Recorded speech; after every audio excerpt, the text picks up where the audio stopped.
This spring, when the ice melted on the backyard pond, we were super fortunate to have nice, clear water. We struggled last year with water clarity, but I've been pushing the solar-powered aerator pretty hard, and it's got the water quality under control. The best part about that is we could now shoot some underwater video. I love doing the underwater video when you get to go down and see the fish in their natural habitat under the surface of the water to see what's going on down there. It's super cool. I have some pretty basic camera equipment, but it's actually been getting really good quality video. I hook my ancient GoPro 3 onto this copper pipe for still shots, and I'll actually run a fishing rod and a bobber and hook my GoPro to that, and we can get some pretty good drift shots as the wind blows the bobber around. This isn't David Attenborough BBC Earth quality video, but it's actually pretty close. I was super shocked at how good the water looked coming out of the winter. I added some blue dye, that kind of helped tint the water, but it looks super cool under there. The fish and minnows are healthy, and you know, for the first time in a year, I can actually get the cameras back under the pond water and see what's going on there.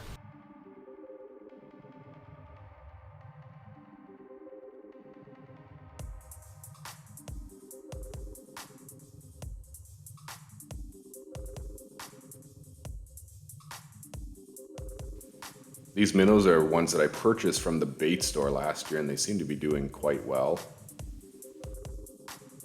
The minnows swim to the right, and then all of a sudden they turn to the left really quickly, and I thought that was interesting until I saw the smallmouth bass show up. I haven't seen this guy in a year because our water quality was so bad, but really nice to see our 1 of 2 smallmouth bass show up on camera.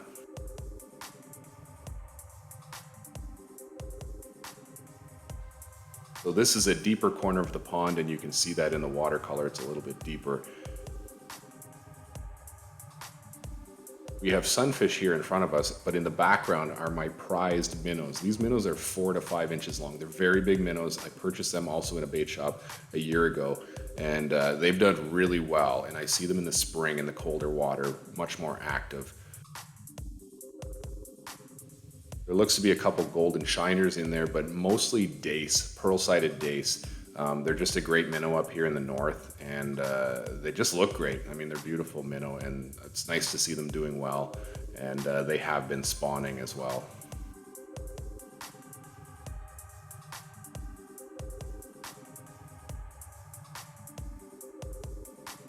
And everyone clears out because the smallmouth bass is back. Always interesting to get tipped off early when the bait fish scatter. You know that there's a bass around. Watching these bass from the last couple years, I noticed that they always like to hunt from below, so their eyes are always looking up. Really cool to watch the eyes move on the fish.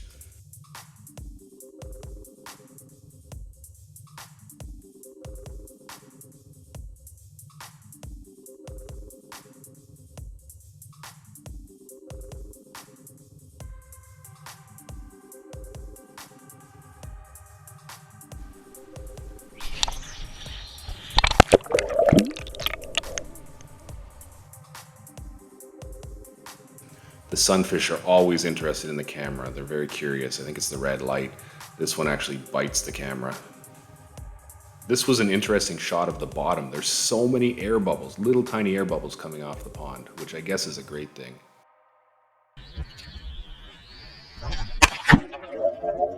Here's a cast that lands right on top of the pond aerator.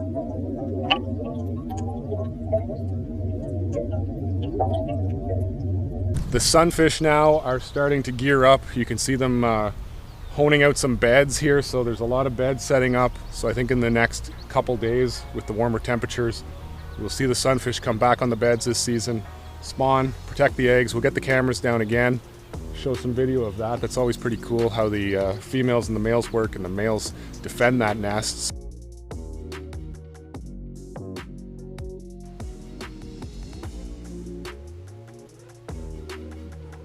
I was watching this fish on its nest, and all of a sudden it starts to go crazy with really fast swimming motion up to the surface. And then I realized there's a female close by, so this guy's putting a show on to try to get her to come over for a little bit of a look. I did not speed the video up. That's how fast he was swimming, trying to impress her. And I think it worked.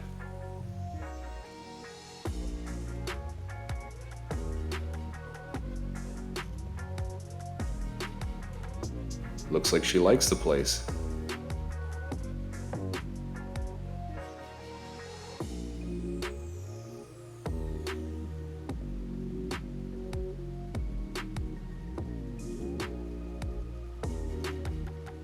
Everything was going great for our bachelor, but then the neighbor showed up.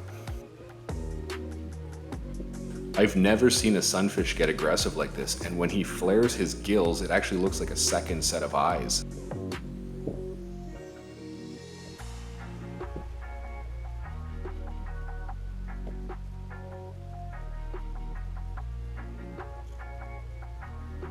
Pretty amazing to see this male fish play defense and try and keep that male away from his nest and the female. This went on for a while, and I was actually picking up noises on the camera as they were hitting themselves into objects. In the end, it looks like our friend prevails and he's pulled off a successful spawn.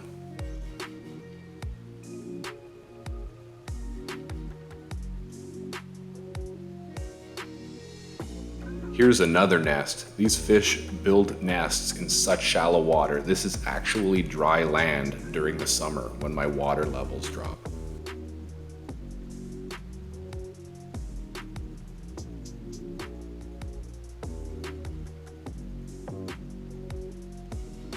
Another nest, and you can see how they prefer that gravelly, rocky area, and this is just my natural pond bottom that they've kind of honed out. I don't think I ever respected the color of sunfish. They're actually quite attractive. They're very nice fish when you see them up close.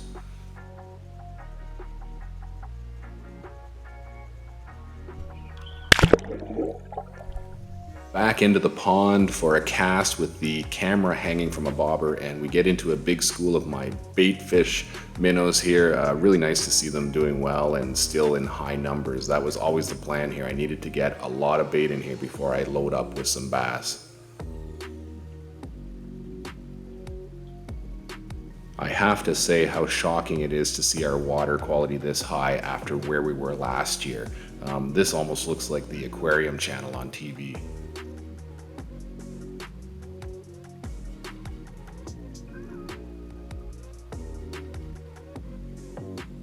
And once again, the predator fish always seem to clear out the bait fish quickly.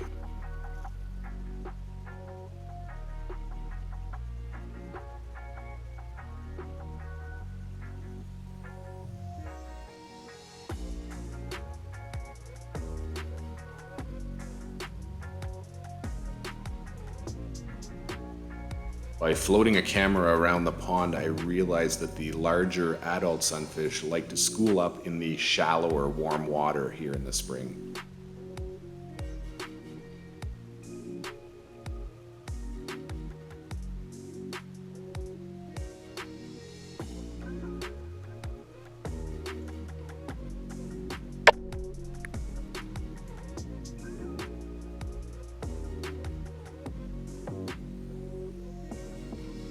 These sunfish are 1 year old and would have actually hatched from a sunfish nest last spring.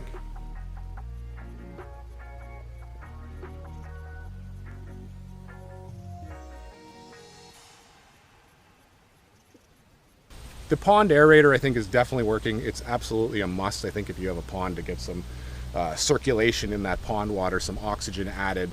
The pond dye, I think it helps a little bit. I don't think it's a crucial factor you need. I think the biggest thing this year is I have not, touch wood, got any erosion into the pond. We had 3 heavy rains last year and they just floored me here. You can see this pond is pretty low, so the sand, ground, and water all mixed and came into the pond, and that absolutely destroyed my water quality all summer. You can see the weeds and the vegetation have kind of grown up. It's a bit ugly, but what it's doing is holding down the soil. So that's working great. We haven't had any hard rains this year that have gone into the pond. And that pond drain that I dug last year on a video has actually been taking any heavy rains and not allowing them into the pond. So I think that is absolutely crucial. We've done a full 180 here from the worst pond quality water last year to some fairly nice pond quality here. The fish are happy.